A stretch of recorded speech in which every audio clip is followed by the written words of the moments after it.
No vídeo de hoje a gente vai falar sobre os tempos do indicativo. Nós recebemos várias cartinhas imaginárias aqui pedindo, né, os tempos do indicativo, mas brincadeiras à parte nós recebemos sim e pedimos, os alunos pediram, né, tempos do indicativo e tempos do subjuntivo. Então eu resolvi separar em duas partes. Então a aula de hoje sobre o indicativo e a próxima aula sobre o subjuntivo, correto? Pode ser assim? Então acompanha os dois vídeos que vai dar tudo certo, tu vai conseguir pegar todo o conteúdo com facilidade.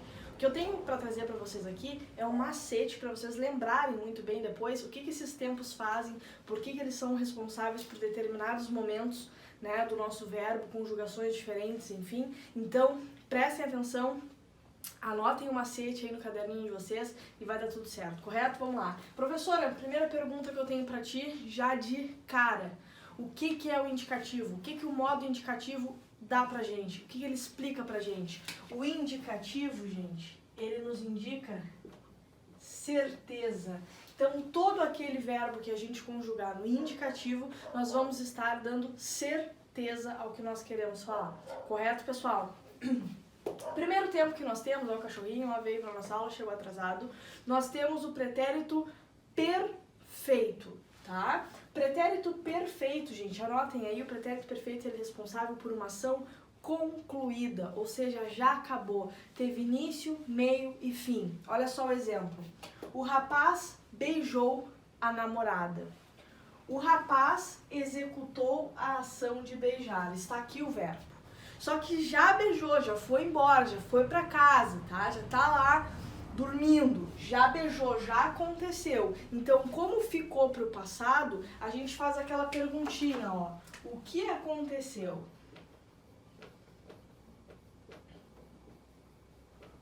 O que aconteceu? Bom, então a gente já responde, aconteceu, já era. Então aqui nós temos um verbo no pretérito perfeito. Mas e o pretérito imperfeito? O pretérito imperfeito nos dá uma ação não concluída. O que isso quer dizer, uma ação não concluída? É uma ação que acontecia com certa frequência no passado, mas nós não sabemos quando ela parou de acontecer, tá? Então olha só, Maria corria todos os dias. A Maria executava a ação de correr todos os dias. Não sabemos o que foi que aconteceu, que a Maria parou de correr, a Maria rasgou o tênis, a Maria resolveu mergulhar, a Maria resolveu cair num buraco. O que aconteceu com a Maria? Ela fazia isso, ela corria todos os dias, mas nós não sabemos agora o que aconteceu quando que a Maria parou de correr. Ação inacabada. Aquilo que responde à pergunta, o que acontecia, certo? Então, ação inacabada nós vamos botar aqui pela conta do nosso pretérito imperfeito. Nós temos outro pretérito, que é o pretérito mais que perfeito. Agora eu vou mostrar um exemplo para vocês, vamos lá.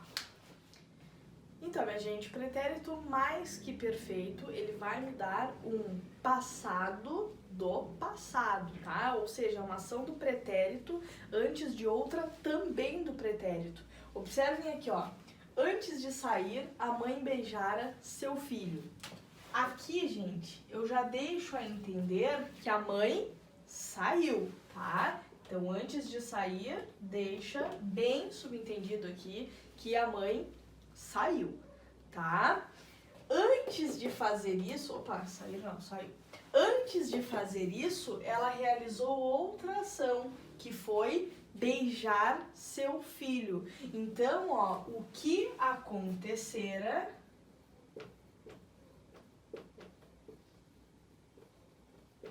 nos indica, então, o pretérito mais que perfeito. É aquela conjugação vencera, fizera, comera, enfim, tá? Aquela que vocês chamam carinhosamente de conjugação esquisita, tá? Só que cuidado, pessoal, para não botar o acento aqui no final. Porque se vocês botarem um acento aqui no final, ó, vira futuro. Ó, o que acontecerá, então não aconteceu ainda. Então cuidado para não botar o acento, senão tu acaba te confundindo e dá tudo errado, tá? Então vamos tirar esse acento bobo daqui, pronto. Certo? Então o que acontecer é pretérito mais que perfeito, certo? Vamos lá. Presente. Presente, atualidade, momento em que se fala, é o agora, é o atual, tá? A professora explica o conteúdo. Se ela explicou ou se ela explicará, não sei. Só sei que agora, neste momento, a professora explica. Então aqui, ó, o que acontece. Tá? Então aqui a professora explica. No passado explicou, no futuro explicará, hoje ela explica. Certo? Vamos agora aos futuros. Vamos então ao último momento, pessoal, agora falando dos futuros, tá? Começar pelo futuro do presente, que é uma projeção do presente para o futuro, ou seja, não aconteceu ainda, mas vai acontecer, ou seja, o que acontecerá. Tá? Por exemplo, ó o acento ali, ó, que difere do nosso pretérito mais que perfeito, agora futuro mesmo, certo? Vamos lá, ó. Ana promoverá uma festa. Olha aí, ó, pessoal, oportunidade. Os primeiros 50 que comentaram estão convidados para a festa. Olha aí, ó, Ana promoverá uma festa. Não aconteceu ainda, não está acontecendo, mas vai acontecer, pessoal. Então, olha aí, ó, fiquem ligados na oportunidade. Festa só língua portuguesa, né? Vai ter os espaços ali, o pretérito perfeito, pretérito imperfeito. Vai ser legal. Vamos lá. Então, Ana promoverá uma festa, tá? Então, é o futuro, é o que vai acontecer. Agora, futuro do pretérito. Futuro do pretérito é aquilo que nós chamamos de ação irrealizável. Por que ação irrealizável? Apesar de estar no indicativo, que é uma afirmação, ela depende de outra ação para acontecer. Então aqui, ó, depende de uma subjuntiva. Por exemplo, Ana promoveria uma festa se tivesse espaço, se tivesse dinheiro, enfim, tá? Então aqui, ó, Ana promoveria uma festa, eu estou afirmando, só que alguma outra ação está impedindo que isso aconteça. Então aqui, ó, o que aconteceria?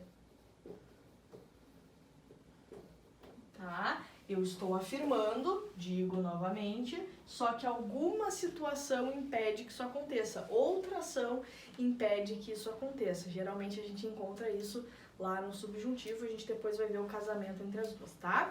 Então, pessoal, muita atenção com esses tempos verbais do indicativo. São bem simples, são bem tranquilos, tá? E vocês podem começar a perceber, gente, que dentro dos textos eles vão aparecendo a partir de paralelismos. Ou seja, se vocês estão lendo uma narrativa, por exemplo, texto narrativo, depois a gente vai falar sobre isso, até para o pessoal que vai fazer o Enem, os gêneros textuais, os tipos textuais. Quando a gente fala do tipo narrativo, a gente está falando, gente, de textos que tem como principal característica os pretéritos.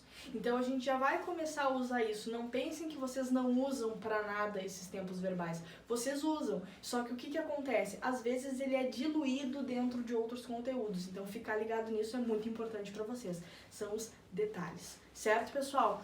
Tranquilo? Então até a próxima aula, quando a gente vai falar do subjuntivo. A gente vai falar um pouquinho mais também sobre o casamento entre o indicativo e o subjuntivo. E vai dar tudo certo, tudo tranquilo. Te inscreve aí, chama teus amigos e manda mais dicas. E não esquece, né, de se convidar pra festa aí que a Ana vai promover. Uma Ana qualquer, que não sou eu, claro, né? Porque eu não promovo festas, sou uma pessoa séria. Certo, pessoal? Beijo pra vocês, bom estudo!